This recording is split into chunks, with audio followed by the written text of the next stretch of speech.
নমস্কার, আমার নতুন একটি মিনি ব্লগে আপনাদের সবাইকে স্বাগত। তো আজকে একটু হাঁটতে বেরিয়েছিলাম, তারপরে গ্রামের চারিদিকে ছিল খুব সুন্দর সুন্দর সর্ষে ফুল। আমরা বেসিক্যালি গ্রামেই থাকি, এখানে খুব সুন্দর সুন্দর সর্ষে ফুল হয়েছে। এই জায়গাটা তো পুরো হলুদ ছিল, জাস্ট মনে হচ্ছিল অনেকক্ষণ ধরে তাকিয়ে থাকি।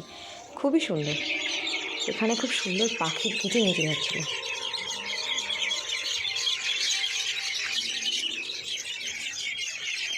তারপর একটু জুয়েলারির দোকানে গেলাম, মিষ্টির দোকানে গেছিলাম, ওখানে গিয়ে মিষ্টি দেখছিলাম। দেন আমি একটা এগরোল অর্ডার করলাম, বান্ধবী আমাকে আলুর চপ এনে দিল, তাই একটু খেলাম।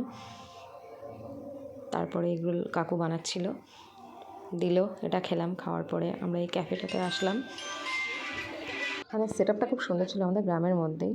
আমরা তিনজনের চা নিলাম চেয়ার্স করার জন্য, ওই আর কি একটু খেলাম। খাওয়ার পরে আমরা অনেক কিছু অর্ডার করেছিলাম, চিকেন পাকোড়া, ললিপপ, সেগুলোই খেলাম। ব্যাস আজকের মতন এইখানে, টাটা।